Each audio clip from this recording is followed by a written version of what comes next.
오늘은 하나님의 남은 교회라는 제목으로 말씀 함께 나누도록 하겠습니다.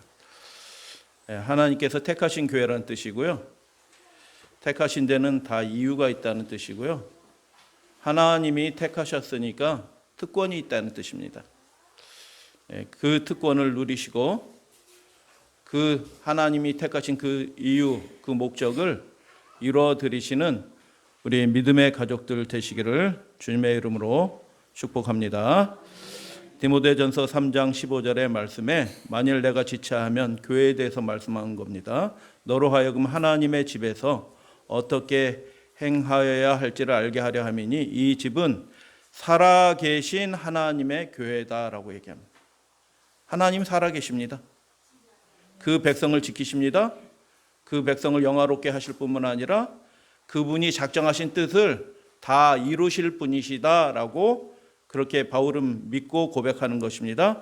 살아계신 하나님의 교회요 진리의 기둥과 터니라. 여러분, 교회의 핵심이 무엇인가요?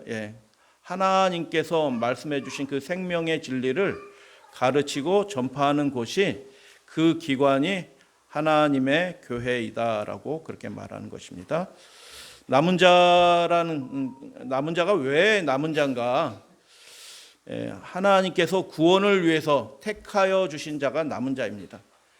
그 사람 구원 받으려고 하나님께서 구원시키려고 그 사람 남은 자로 해주신 게 아니라 그 당대의 많은 사람들을 구원하시기 위해서 하나님께서 택하신 자들이 남은 백성, 남은 자입니다. 그래서 남은 자는 그 10년 가운데 어떤 마음이 있는 사람이냐 하면 그 당대의 사람들을, 주변의 사람들을 어찌하든 구원하려는 마음이 가득한 사람들이 남은 백성이고 남은 자입니다. 할렐루야, 아멘. 초기 교회가 탄생하기 전에 오순절에 성령이 예수 그리스도께서 그 성소로 들어가셔서 첫 제사를 드릴 때 이 땅에 내린 그 성령이 내리기 전에 이미 그 제자들은 무슨 마음을 가지고 있냐면 뛰쳐나가려고 그런 것입니다. 전파하려고, 이 생명의 주인이신 예수 그리스도를 전하려고 뛰쳐나가려고 하는데, 야 기다려 왜 이렇게 서둘러, 약속한 거 기다려야지 이렇게 하고 예수님이 기다리라고 하신 겁니다. 이미 그들 마음에 뭐가 있어요? 예수 그리스도를 전하려는 열망이 가득한 것입니다. 그래서 여러분, 우리가 사는데 바빠요. 정신없이 살아요. 저도 직장 생활에서 압니다. 아침 출근하기 바빠요. 회사에서 늦게 가면 심할서 써야 돼요. 그러니까 늦게 갈 수도 없고, 저녁 때 늦게 들어와서 피곤하면 잠자기 바쁘고, 교과 공부할 시간도 없고, 교회 지나면 읽을 시간도 없고, 성경 공부할 시간도 없어요. 동의하시나요? 그래요. 그런데 그럼에도 불구하고 막 삶이 분주하게 움직임에도 불구하고 우리 마음속에는 택하신 자, 하나님의 남은 백성들의 마음속에는 뭐가 있어요? 어찌하든 예수님이 증거되면 좋겠다, 전파되면 좋겠다라고 하는 그 심령이 가득한 사람이 남은 자입니다. 그래서 이 시대의 마지막 시대에 예수님께서 다시 오시기 직전에 남은 자의 모습은 그 심령 가운데 그 마음이 가장 현격하게, 가장 강력하게 자리 잡고 있는 사람들이 그 남은 백성이라고 하는 사람이에요. 그냥 안식일을 지키는 사람이 아니에요. 안식일을 지키는 사람은 남은 자 우리 외에도 많이 있어요. 교단 수로 얘기하면 지금은 한 200개 교단이 될 거예요. 안식일 지키는 교단이 그렇게 많다니까요. 하나님의 구원을 어찌하든 증거하려는 그런 사람들이 남은 백성들이다라는 것입니다. 어떠한 사람이 남은 자가 되는가라는 것들을 잠깐 살펴볼게요. 구약 시대에는 남은 자가 이렇게 성경 전반에 가서 이렇게 말씀을 비유적으로 말씀이 됩니다. 하나님이 목자이시고요, 그리고 이스라엘 백성은 그의 기르시는 양입니다. 구약 성경에는 그렇게 되어 있어요. 그래서 목자가 양을 돌보듯이 하나님이 이스라엘 백성을 어떻게 해요? 돌본다라는 것입니다.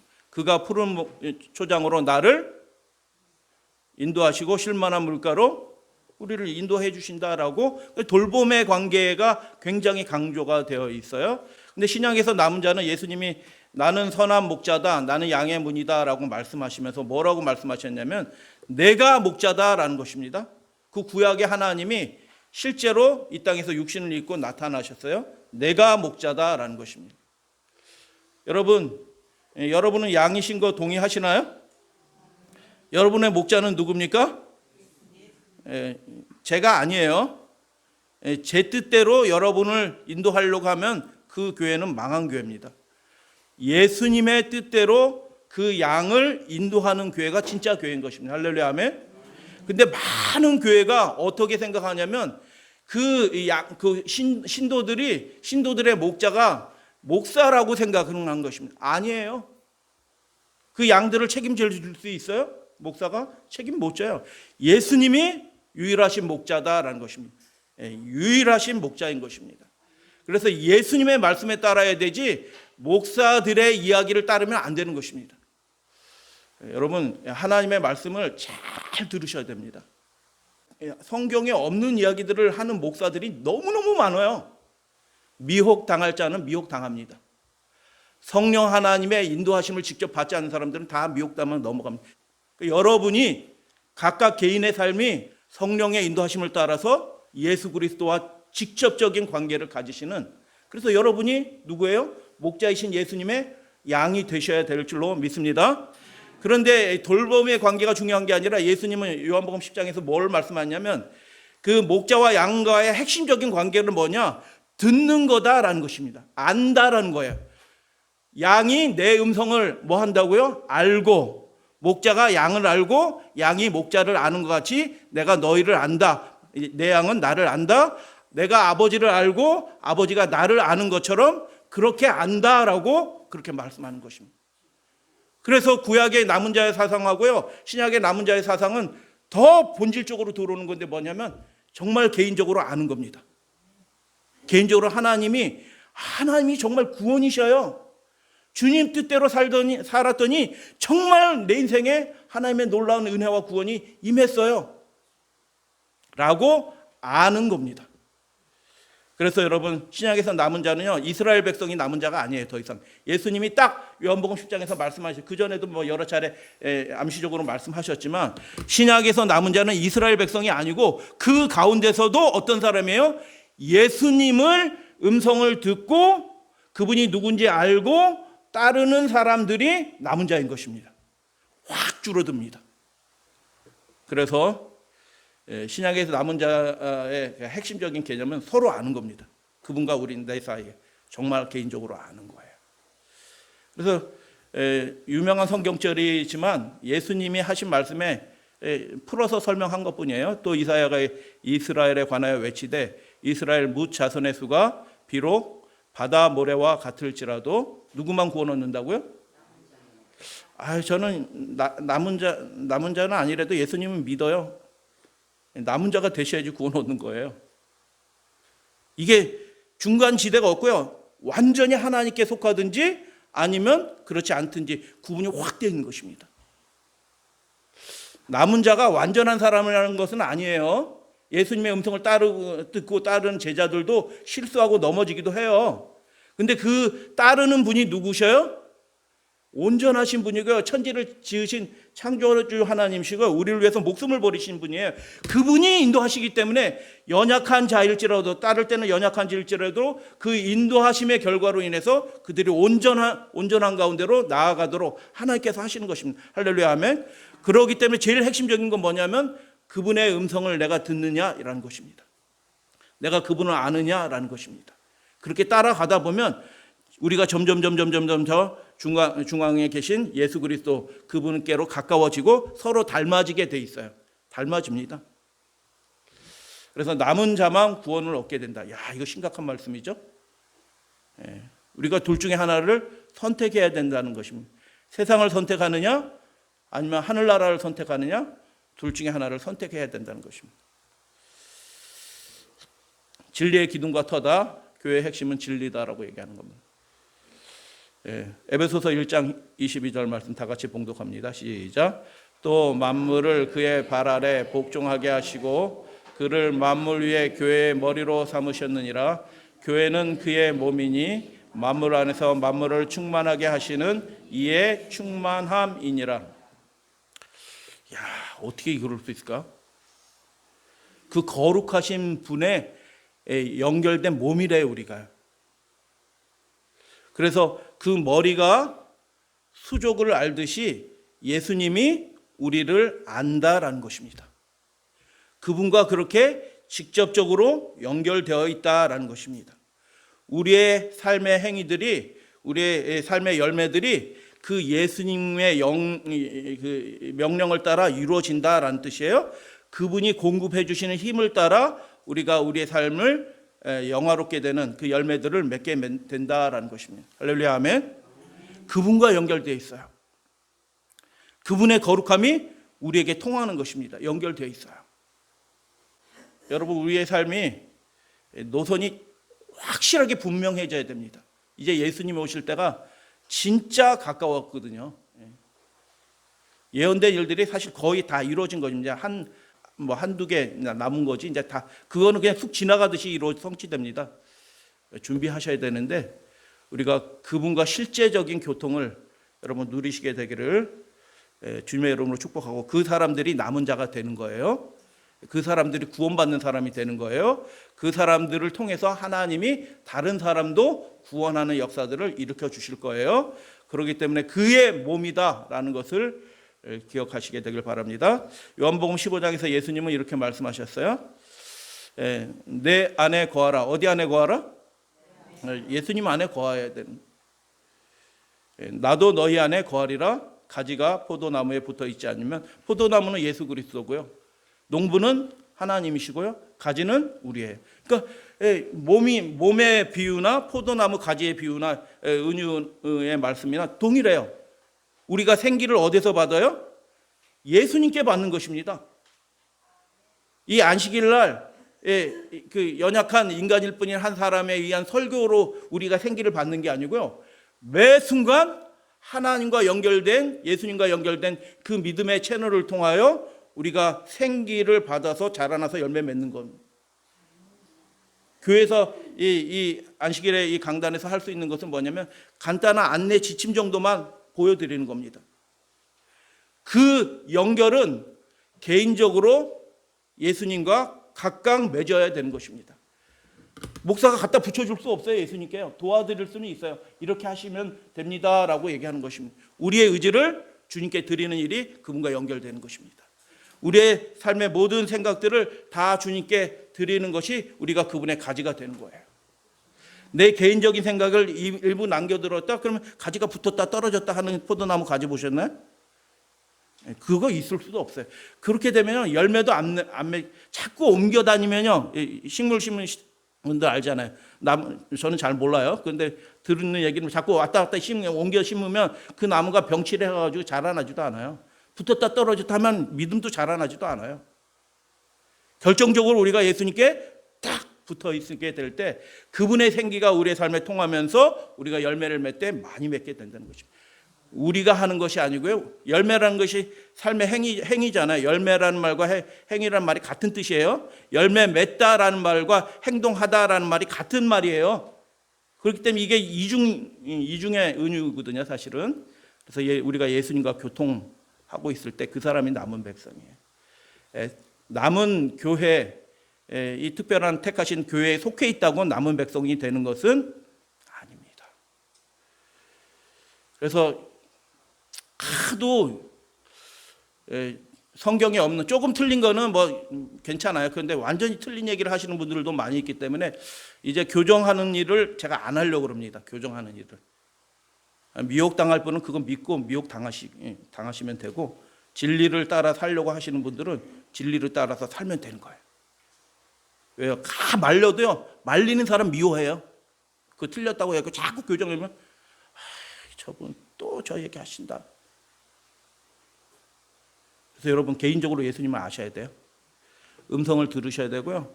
우리가 더디가고 또 넘어지고 이렇게 우왕좌왕 할지라도 우리를 인도하시는 분은 우리를 택하신 예수 그리스도, 몸의 머리 되신 예수님이시죠. 우리가 머리가 수족을 알아요. 우리가 어떤 상태에 있는지 아시기 때문에 우리를 그분의 섬세하신 인도하심을 따라 우리가 인도함을 받고 있다라는 것입니다. 사도시대 교대 모습을 살펴보겠습니다. 계시록 12장 1절 시작. 하늘에 큰 이적이 보이니 해를 옷 입은 한 여자가 있는데 그 발 아래는 달이 있고 그 머리에는 12관을 썼더라. 교회의 모습을 이렇게 환상으로 보여주신 것입니다. 아주 존귀한 모습이에요. 음녀는 짐승을 타고 있어. 붉은 옷을 입고. 근데 하나님께서 택하신 진짜 교회는 영화롭고 고귀한 모습으로 있는 것입니다. 짐승을 탔는데 많이 인기는 좋아. 근데 이 여자는 환난을 당해. 여러분은 어떤 여자가 더 좋은 여자처럼 보여요? 인기 있는 여자가 좋아요? 환난을 당하는 여자가 좋아요? 세상 사람들은 다 인기 있는 여자가 좋아요. 그래서 그거 따라가는 겁니다. 그래서 멸망의 크고 넓은 문으로 다 사람들이 그걸로 가는 거예요. 사람들의 환호받고 인정받고 자기 스스로도 만족하는 그 길을 다 갑니다. 그런데 이 믿음의 교회는요, 이 순결한 교회는 예수 그리스도의 말씀 외에는 다른 데로 갈 생각이 없어요. 그래서 남은 자인 것입니다. 그래서 하나님이 그 환상 가운데서 보였는데 해를 옷 입고 막 빛나는 옷을 입는 것입니다. 흰 옷을 입는다는 말이 무슨 뜻인지 이미 말씀드렸어요. 벌거벗지 않고 있었다는 뜻이고요. 온전한 순종을 한다는 뜻이에요. 아래는 있고 그 말씀 잠깐 말씀드리면, 그래서 한 여자인데 한 여자예요. 교회, 진짜 교회는 하나입니다. 교단과 상관없어요. 진짜 교회는 하나입니다. 예수 그리스도께 온전히 충성을 다하고 정결 있는 교회는 딱 하나입니다. 그리고 역사적으로는 이 마지막 시대 예언된 교회가 그 교회입니다. 해는 그래서 하나님을 상징합니다. 그래서 해를 입었다라는 말이 무슨 뜻이냐? 말라기 4장 2절, 사사기 5장에 보면 주를 경외하는 자에게는 뭐가 떠오른다고요? 의로운 해가 떠오른다고. 그 광선이 비쳐서 치료가 급속하게 될 거라고 얘기하셨어요. 하나님의 은혜가 그에게 비치는 것입니다. 근데 누구에게 비친다고요? 주를 경외하는 자입니다. 그리고 사사기 5장에 보니까 주를 사랑하는 자에게는 해가 힘있게 돋음같이 그렇게 비춰오게 될 것이다. 그 인생이 힘있게 될 거다라고 예수님이, 하나님이 그렇게 말씀하셨어요. 그러니까 해를 옷 입었다라는 뜻은 뭐냐면 그 인생이, 그 교회가 하나님만 경외하고 하나님께 온전한 사랑을 다 드리는 교회인 것입니다. 이 세상의 것에는 조금도 마음이 없는 것입니다. 달을 입었다, 그 후손이 궁창의 확실한 증인 달같이 그렇게 되어 있어요. 예수님을 상징합니다. 증거하는 자예요. 이 성경이 본되게 증거하는 것이다 라고 얘기하는데, 그래서 그들의 삶은 하나님이 어떠하신 분인지, 예수님이 어떠한 분인지 증거하는 사람들이에요. 그의 삶을 통하여, 입술의 말을 통하여 증거하는 사람들이에요. 그래서 남은 자는요, 예수님을 어찌하든 어떤 모양으로든지 증거하려고 하는 사람들이 남은 자의 특징이에요. 12별, 하나님께서 택하신 백성들이다라는 그런 뜻이에요. 박해 중에 이루어진 교회, 그 다음에 초기 교회가 있고 그 다음에 박해가 막 일어나잖아요. 그 여자가 광야로 도망하며 거기서 1260일 동안 하나님과 연결된 교회고요. 하나님께서 택하신 교회이기 때문에 고난 당할지라도 하나님이 어떻게 하신다고요? 보호하시고 양육하시고 지켜주시는 것입니다. 할렐루야, 아멘. 이게 개인적인 삶으로도 이루어져요. 야, 나를 도와줄 사람이 아무도 없어. 근데 주님 뜻대로만 살아가시면 어떻게 된다고요? 하나님께서 직접 양육해 주십니다. 광야에서 누가 도와줄 사람이 있어요? 짐승들만 뜨글뜨글 가는데. 근데 그곳에서도 하나님이 만나 주시는 것입니다. 우리 인생을 그렇게 만나 주셔서 아무런 도움이 없는 그런 광야 속에서 사는 것처럼 보일지라도 하나님이 만나 주셔서 특별히 은혜로 예비하신 하나님의 은혜의 동산들이 그 광야에 있다라는 것입니다. 그래서 박해를 받을지라도 여러분, 남은 자가 되는 교회가 안 되면 박해 받을 필요도 없어요. 근데 박해를 받는다는 그 자체가 뭐냐 하면 예수님께 온전히 충성하기 때문에 어려움도 생겨요. 매출이 떨어지거든요, 매출이. 오늘 안식일학교 때 감동적인 우리 다큐멘터리를 봤잖아요. 나는 제7일 안식일 예수 재림교인입니다 하는 다큐멘터리 봤잖아요. 그 카톡방에 올릴 테니까 꼭 다시 보세요. 한 사람이 서면요, 많은 사람이 구원을 얻게 됩니다. 그래서 이 사람들은요, 고난을 받을지라도 핍박을 받을지라도 그 믿음을 포기하지 않고 뒤로 물러가지 않는 자들이에요. 잠시 흔들릴 수는 있지만 그 믿음이 오히려 그것을 통해서 더 견고해지는 사람이다. 하나님께서 직접 양육하신다라고 그렇게 약속해 주셨어요. 1260일 동안은 1260년입니다. 그래서 12장 사건의 연도를 잠깐 말씀드리는 이유가 있어요.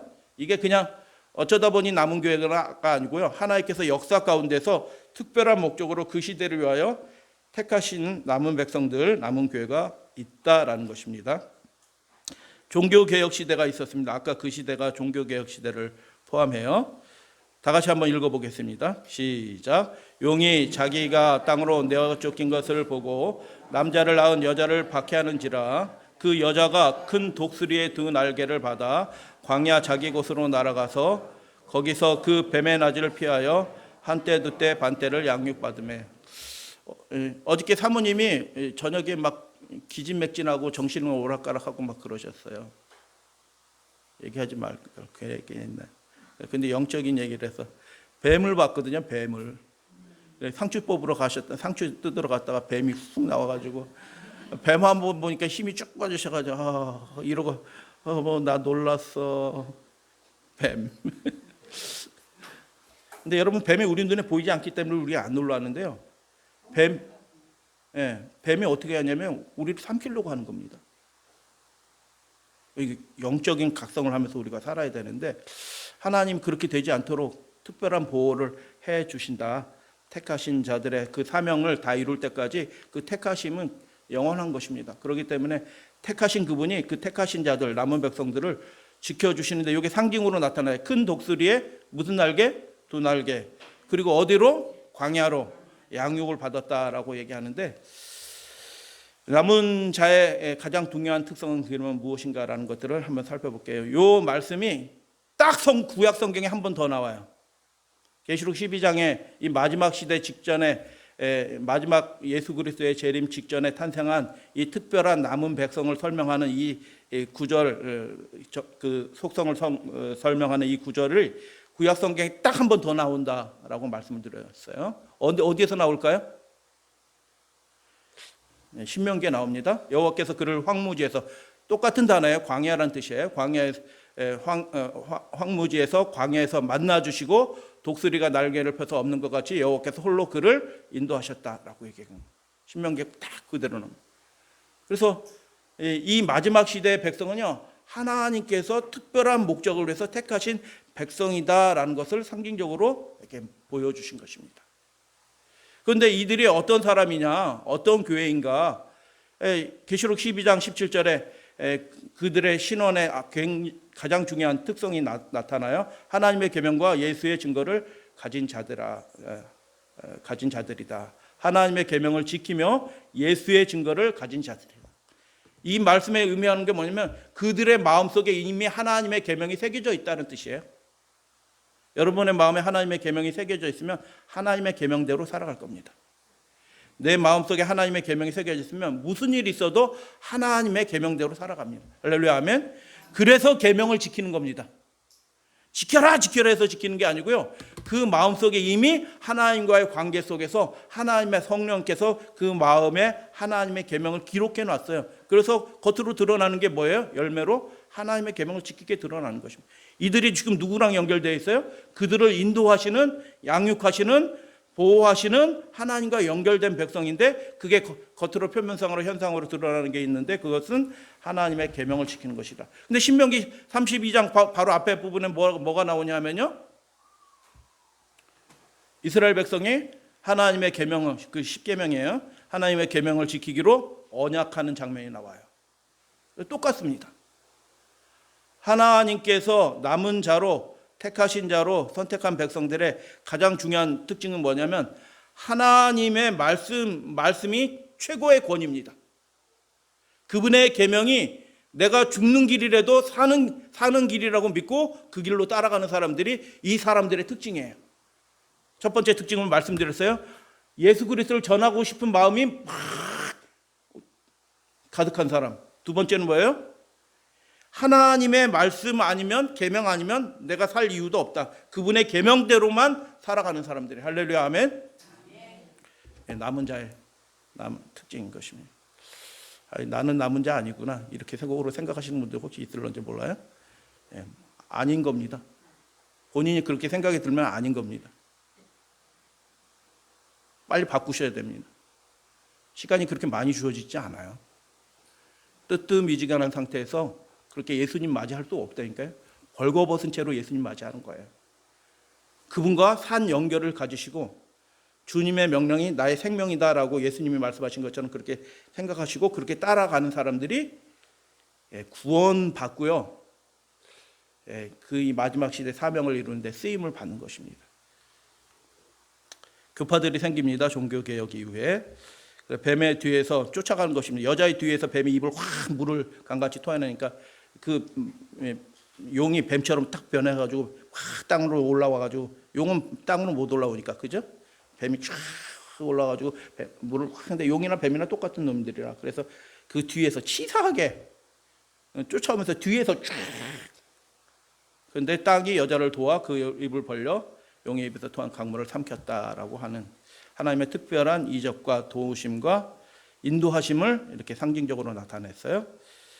마지막 시대에 택하신 자들을 위해서 하나님께서 이 고난을 그래서 요 24장의 말들은 7재앙이에요. 이미 택하심이 끝났어요. 사업도 끝났어요. 사명이 완성이 되었어요. 근데 그들도 육신이기 때문에 그 고난의 시간들이 힘들어요. 만만치 않은 겁니다. 하나님께서 그 마지막 그 7재앙의 그 환란을 그래서 단축하실 거다. 누구를 위하여? 택하신 자들을 위하여. 예루살렘 안에 있었던 택하신 자들은 그래서 구원함을 한 사람도 망한 사람이 없어요.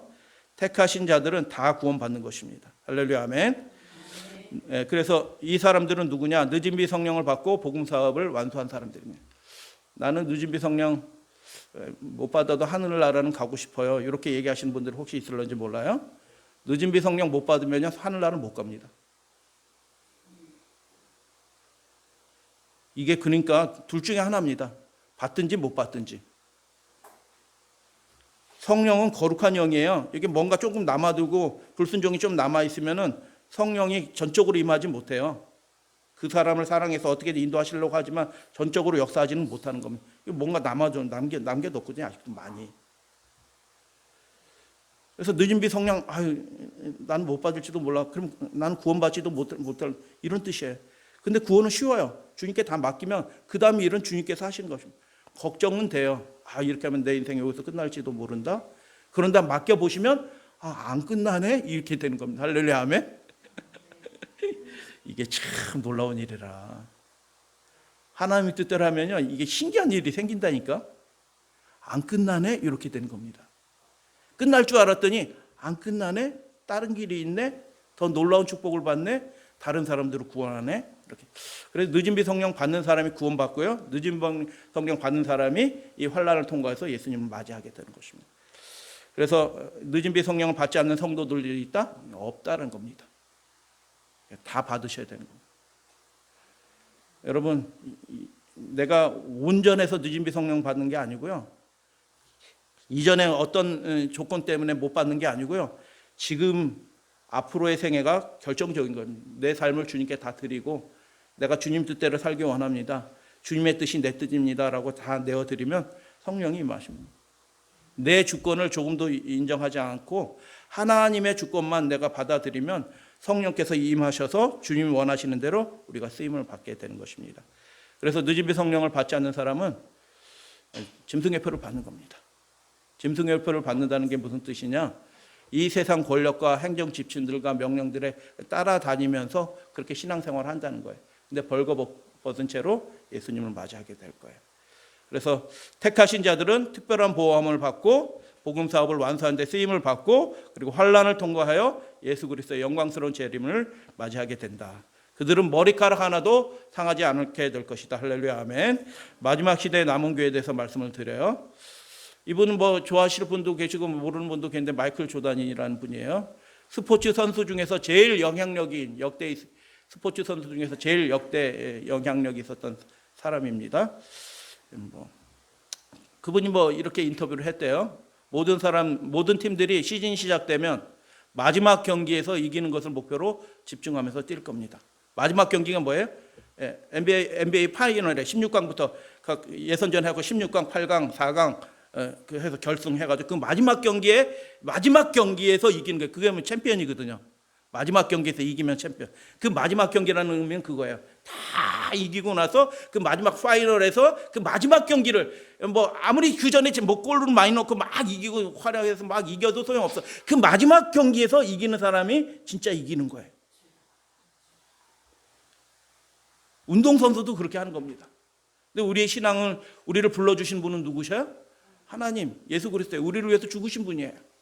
그 마지막 사명을 온전히 다 이루어주기 위해서 우리가 집중하면서 주님을 따라가는 우리 믿음의 가족들로 불러주신 걸 축하드리고 우리가 더 마음의 허리띠를 탁 조이고 그렇게 살아가시는 내년에 준비하리? 노. 다음 달에 준비하리? 노. 지금 준비된 채로 그렇게 살아가시는 여러분 되시기를 주님의 이름으로 축복합니다. 용이 여자에게 분노. 그래서 분노하는 겁니다. 뭐 어중이 떠중이 교회는 분노하지도 않아요. 하나님의 뜻대로 살기 때문에 그를 넘어뜨리려고 그렇게 하는 겁니다. 그 여자의 후손에 그리스도의 남은 자손 곧 하나님의 계명을 지키며 예수의 증거를 가진 자 더불어 뭐 하려고? 싸우려고. 바다 모래 위에 서 있더라. 준비 끝난 거. 마귀는 준비 끝. 그 일들을 하고 있어요. 그럼 우리는 준비 끝. 우리도 준비 끝. 하나님께 하실 일들을 위해서 대열을 탁 갖추고 대우를 갖추고 하나님 앞에 주님의 명령을 기다리는 주님의 군사된 백성들이 있는 것입니다. 우리가 그 하나님의 택하신 교회 남은 백성으로 살아가시는 사람들로 우리를 택하여 주셨어요. 그래서 이 장면은 7나팔과 7재앙 사이에 7째 나팔과 7재앙 사이에 있는 교회입니다. 전쟁 중에 있는 교회. 나팔은 전쟁할 때 나팔 불거든요. 이 교회는 싸우는 교회예요. 믿음대로 살아가면 싸워야 될 일들, 투쟁해야 될 일들이 반드시 생겨나요. 하나님의 계명을 지키고 예수의 증거를 어떻게 하든 증거하려고 이렇게 하는 사람들은 전쟁을 하게 되는 것입니다. 마귀가 방해하고요, 어렵게 하고요, 이런 일들이 반드시 생겨나요. 그래서 전쟁 중인 교회다. 두 번째는 42달 이후에, 이게 11장 바로 앞부분에 보면은 42달 이후에 탄생된 교회예요. 감리교회 아니고요, 장로교회도 아니고요, 카톨릭은 더더욱 아니고요. 이 마지막 시대 사업을 완수하기 위해서 그 이후에 탄생한 교회가 이 남은 백성인 것입니다. 어떤 교회인지는 잘 살펴보세요. 하나님의 계명과 예수의 증거, 외명적인 증거입니다. 그래서 제7일 안식일 예수재림교회가 1863년, 요거 말씀드렸죠. 공식적인 이름을 가지고 탄생을 해요. 근데 1863년 미국에 몇 주 되지도 않고 동부에 주로 이렇게 모여 살고 있었던 그 시대에 제7일 안식일 예수재림교회가 세계 공식적인 이름을 가지고 등장할 때 그 미국에 있는 개신교회가 뭘 만들었다고요? 국가개혁연합을 만드는 것입니다. 그리고 일요일 법령을 만든 겁니다. 이미 일요일 법령 시행되고 그걸 전비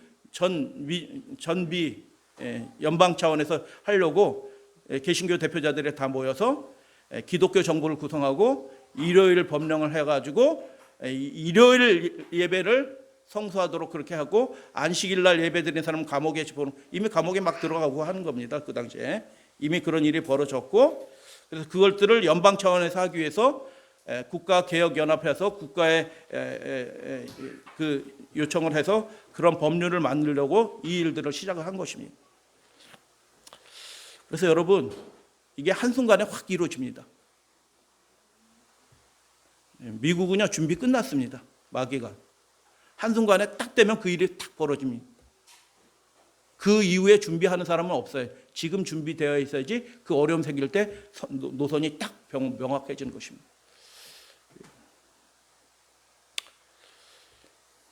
그런데 너무 최근 사건 가지고 막 이렇게 얘기하시는 분들이 있어요. 11월에 트럼프가 또 뭐 한다. 트럼프가 어디 그 요한 바오로 성당에 들어가서 기도했다 뭐 해가지고 막 11월 때는 뭐 벌어질 것처럼 막 얘기하시는 분이 있는데, 여러분 그런 식으로 되지는 않습니다. 다 일일이 아니라고 얘기할 수도 없고 쫓아다니면서 그거 틀렸다고 할 수도 없고 참 답답한 일이 많습니다. 근데 그분들이 유명한 분이라 사람들이 그 말 듣고 진짜 그런 줄 안다니까요. 답답한지라. 하여튼 이미 준비는 끝났. 그 일이 그렇게 돼서 되는 게 아니고 이미 준비가 끝났어요. 마귀는요. 곧 그 일이 일어납니다. 헌법의 기독교 법률의 정부 운영 계획들을 확립하기 위해서 그렇게 하는데 하나님이 이걸 막으셨어요. 왜 막으셨을까요? 하나님의 택하신 백성들이 이제 갓나라기처럼 응애 했는데 그 교회를 죽이려고 그런 겁니다. 예수님이 태어나자마자 삼키려고 했던 것처럼 똑같아요. 마귀가 하는 짓이. 이 교회가 이 세상에 응애하고 나왔는데 왁 하고 마귀가 삼켜버리려고 한 겁니다. 근데 하나님이 막으셨어요. 이걸 아주.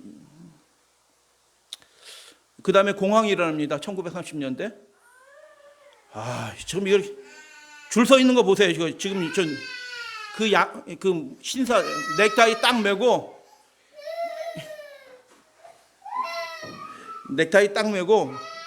애들이 밥을 못 먹고 저렇게 막 울었다니까요. 배급해 주는데 애들 요만큼씩 컵 한 컵씩 죽 한 그릇 하루에 배급해 주는데 그 멀쩡하게 큰 양복 입은 사람이 먹고 싶어서.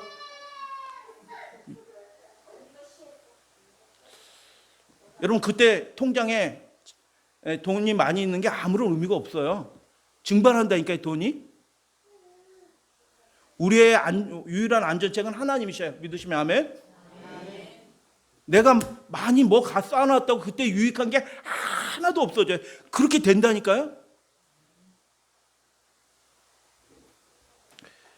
우리가 하나님께 소망을 둔 사람들만 남은 자로 그 환난을 이기고 사명을 완성하는 데 쓰임을 받아요.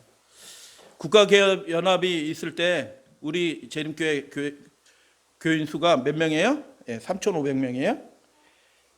그런데 그 3,500명밖에 안 되는 뭐 조그만 지리밀 만한 이 교회를 마귀가 밟으려고 한 것입니다. 1910년도에 10만 명이 됩니다. 30년대 대공황이 있을 때 31만입니다. 전쟁 있고 뭐 이렇게 벌을 때 조금씩 더 늘어납니다. 205만 되고요. 뭐 이렇게 해서 늘어나서 지금은 2,000만 한 200만 정도 되는 것 같아요. 300만. 숫자가 중요한 건 아니에요. 그런데 하나님이 이 교회를 어떻게 인도하셨다? 기묘한 방법으로 인도하셨다. 마귀가 삼키려고 했는데 도무지 삼킬 수 없도록 하나님께서 이 교회를 신기한 방법으로 인도해 주셨다. 여러분 세계 선교가 이렇게 잘 된 이유가 뭘까요? 사람들이 열심히 해서 이렇게 된 게 아니라니까요. 제가 누누이 말씀드렸듯이 사람들이 막 성경 잘 공부해가지고 잘 공부하셔야 돼요. 잘 공부하셔야 되지만 잘 공부하셔가지고 성경 많이 아는 사람들이 막 가르쳐가지고 일이 벌어진 게 아니고요. 그 마음을 예수님 이 천국 복음을 땅끝까지 전파하려는 이 마지막 시대 이 세천세기를 어찌하든 전파하려는 마음이 가득한 그 사람들에게 하나님의 성령의 역사가 나타난 겁니다. 그래서 이렇게 된 거죠. 사람의 힘으로 완성이 되는 게 아니고요. 그분의 능력으로 완성이 되는 것입니다. 지금도 그렇게 된 것입니다. 그래서 우리가 어떤 준비를 해야 되냐면 하나님께 온전히 사로잡힌 바 돼서 하나님의 영의 역사로 영의 역사가 우리의 삶에 나타날 수 있도록 내 생각과 내 의지가 중요한 건 하나도 없어요. 하나님 원하신 대로 하세요 라고 우리의 삶을 다 날마다 이 예배의 시간마다 어떻게 해요? 하나님께 드리시는 그 연습들을 우리가 해야 되는 것입니다. 남은 교회에 주어진 사명 말씀드립니다. 세천사에게 기별을 주신 분은 하나님이에요. 그거 전하라는 것입니다. 다른 거 전하지 말고 뭘 전하라? 그거 전하라는 것입니다. 예수님은 사랑이에요. 그런 거 전하지 말라고 하시지 않았어요. 물론 거기에 다 포함이 돼 있어요. 다 포함이 됐는데 이 시대를 위해서 그 남은 백성에게 전하라고 하신 기별이 있어요. 마지막 자비의 호소예요. 그게 뭐예요? 하나님만 두려워하고 하나님만 경외하라는 것입니다. 국가의 원세, 사람, 이 세상적인 연출 이런 것들을 하나도 걱정하지 말고 너의 삶을 오직 하나님께만 드려라라고 그렇게 얘기하는 거예요. 여기 그래서 안식일도 들어가는 것입니다. 하늘과 땅과 바다와 물들의 근원을 만드신 이를 뭐하라? 경배하라. 엎드리는 것입니다. 그분 앞에. 그런데 진짜 믿음이에요. 이 믿음 아닌 믿음은 가짜 믿음이라. 제가 말씀드렸듯이 저희 어머니가 무학이에요. 저는 몰랐어요. 저희 어머니가 한글도 모르는 분인지 저는 몰랐어요. 나중에 얘기하셔서 알았어. 우리 엄마 한글도 몰랐네. 그런데 나중에 이제 배운 것이 한글도 배우고 초등학교 검정고시, 중학교 검정고시, 고등학교 검정고시, 그리고 뭐 한자 검정 능력, 뭐 영어 뭐 검정 능력 뭐 다 공부를 하신 거예요. 나중에 알고 봤더니 뭐. 그런데 어느 날은 요즘 뭐 공부하셔야 물어보니까 한자 검정고시 준비인데 언제 시험 보러 간대. 그놈이 그날이 안식일이야. 안식일날 시험 보러 간대. 그래서 제가 뭐라고 말씀드렸냐. 엄마 그렇게 하면 엄마 구원 못 얻어요. 그 정도 믿음 가지고는 구원 못 얻어요. 하나님이 우리를 위해서 하늘에 가장 큰 보화를 내주셨어요. 자신의 생명을 내어주셨어요. 그 언약 관계는 그 은혜에 감사해서 우리의 삶을 어찌하든 다 내어드리고 싶은 마음이 충만한 게 그 언약 관계의 특징이에요. 그래서 여러분 하늘과 땅과 바다 물들의 근원을 만드시는 뭐 하라요? 경배하라고. 이게 기쁜 일이에요.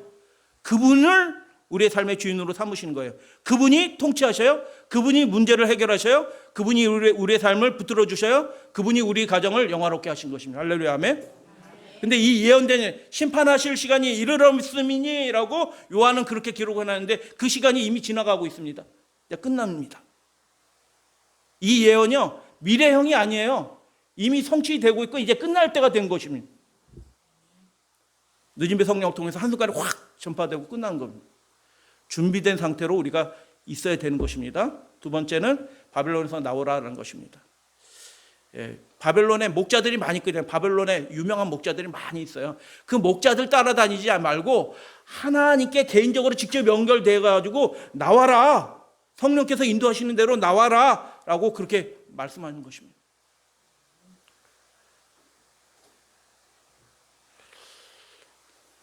목사님을 존중하는 것은 좋은 일이에요. 근데 목사님이 존중 안 해줬다가 목사님이 섭섭해할 사람도 아니에요. 제일 중요한 거는 성령의 음성을 직접 들어서 하나님께 인도함을 받는 겁니다. 내 개인적인 채널이 직접 그렇게 연결이 되어 있어야 돼요. 그래야지 내가 그때 계속 지금도 음성 듣다가 그 결정적인 때 야 이제 여기서 도시 생활 더 이상 못해 나와야 돼 하고 그 음성이 들려온다니까요. 제가 한데 어떤 특별한 집회 가서 말씀하니까 저한테 개인적으로 목사님 언제 떠나야 돼요? 이렇게 얘기하시는 그 말 자체가 틀린 겁니다.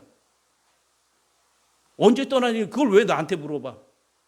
예수님께 직접 들으시면 되지. 동의하시면 아멘. 그런데 그게 동시다발적으로 딱 믿음의 사람들에게 그 음성이 들려져요. 그래서 흐름은 있어요. 근데 동시에 여기 땅에서 다 그러는 것도 아니야.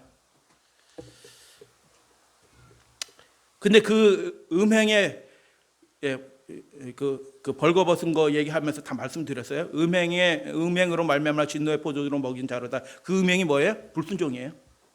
벌거벗은 채로 있는 것입니다. 그래서 하나님께 온전한 충성을 다 하는 사람들이 남은 자고 그렇지 않은 사람들은 진노의 포도주를 먹는 거예요. 진노의 포도주는 뭐예요? 새술은 맞나? 새술은 맞나요, 장모님? 맞아요? 네. 새술은 새부대. 부대. 네. 새술은 새부대. 이게 우리의 부대는 우리거든요. 우리가 달라져야 되는 것입니다. 우리가 달라지지 않으면 그 포도주가 새술이 예수 그리스도의 교훈이 우리를 터뜨려 버려요. 우리가 달라지든지 그 포도주를 받아서 달라지면 우리가 감당하는 거죠. 그러니까 우리가 온전히 변화되는 것입니다. 진노의 포도주는 뭐예요? 예수님의 교훈이 아니고 자꾸 사람의 교훈이 섞인 교훈이에요. 진노의 포도주입니다.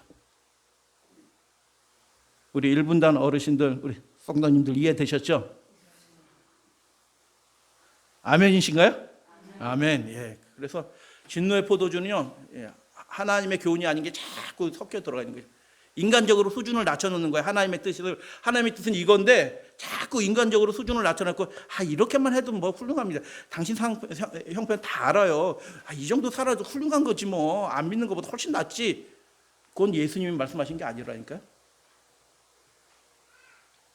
예수님은 더 높은 부르심으로 우리를 불러주셔요. 근데 자꾸 목사가 자기가 뭐라고 자꾸 수준을 낮춰서 이 정도만 해도 훌륭합니다. 자꾸 얘기해요. 스스로도 그렇게 얘기하시면은 스스로에게 진노의 포도주를 자기가 스스로 먹는 겁니다. 절대로 그렇게 하시면 안 돼요.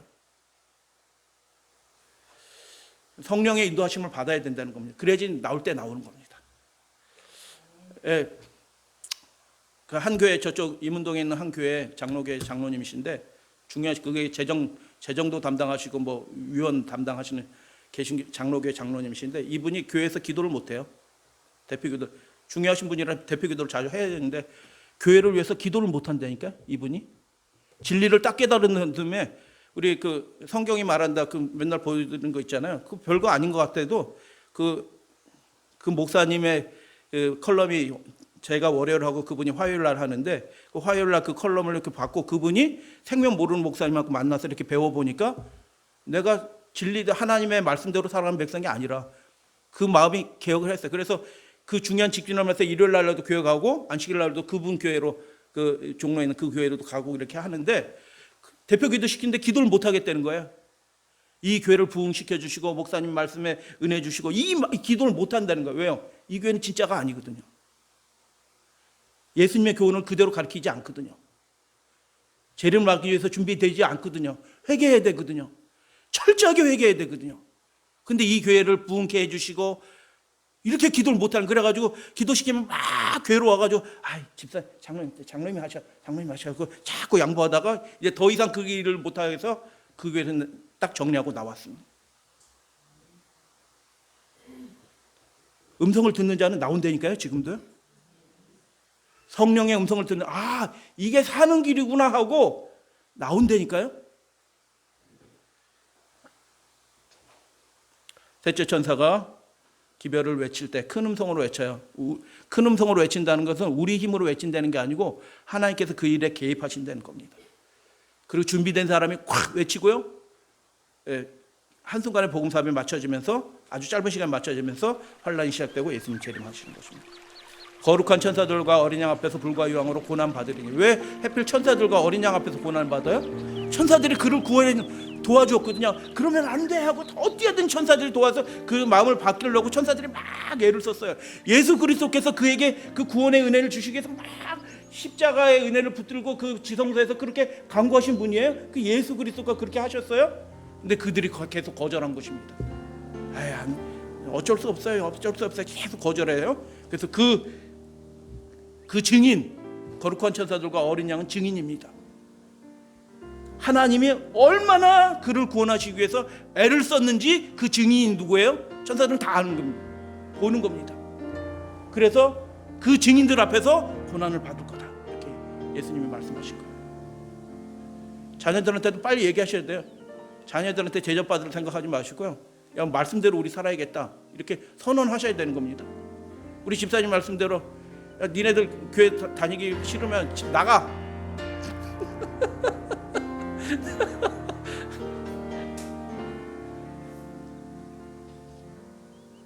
선언하셔야 됩니다. 그렇게 선언. 우리 집은 예수님의 말씀대로 살아가는 교회, 집. 이렇게 선언. 그래야지 그 집이 하나님의 집이 된다니까요. 충성됨이 입증된 사람이 이 영광스러운 다이얼에 참여할 것입니다. 마치 두 가지 약속이 있어요. 마치 독수리가 자기 보금자리를 어렵게 하며 자기의 새끼 위에 너풀거리며 그의 날개를 펴서 새끼를 받으며 그의 날개 위에 그를 엎는 것 같이 뭐하여? 독수리가 새끼 훈련시키는 겁니다. 우리를 그렇게 훈련시켜 주셔요. 우리 넘어졌다가 다시 일으켜야 되는데 더 강하게 일으켜 주실 거예요. 그러나 우리 자꾸 넘어지는 것은 하나님의 뜻이 아니라 우리를 강하게 훈련시켜 주신다. 그리고 두 번째는 하나님의 영으로 충만함을 받게 된다. 내가 그 발 아래 요한이 엎드려 경배하려고 했죠. 그 천사 앞에 그가 나에게 말하기를 나는 너와 및 예수의 증언을 받은 내 형제들과 같이 된 종이니 나에게 절하지 말고 오직 하나님께만 경배하라. 근데 우리 번역이 저는 어렸을 때도 이 번역 읽을 때도 이해가 안 됐어요. 이분이 이 성경 번역하는 분들이 말의 의미를 이해를 못하는 겁니다. 그러니까 뭐 번역 같기도 아닌 것 같기도 하는 그런 번역으로 번역을 해놨어요. 근데 그 말씀의 뜻은 이거. 왜냐하면 왜 하나님께만 경배하냐면 예수의 증거는 대안의 영이라 갑자기 뜬금없는데 이게 말이 정확하게 이렇게 하면 이런 뜻이에요. 왜냐하면 예수의 증거는 대안의 영이기 때문이다. 하나님께서 하신 건데 왜 나한테 그러냐 그런 뜻인 겁니다. 여러분 그래서 늦은비 성령의 인도함을 지금 성령의 인도함을 받는 사람이 늦은비 성령의 충만함을 받는 거예요. 지금 하나님의 음성을 이렇게 들으시고 그 음성에 따라 이렇게 순종하시면서 사시다 보면 그 영광스러운 대열에 우리 모두가 참여하게 될 것입니다. 할렐루야, 아멘.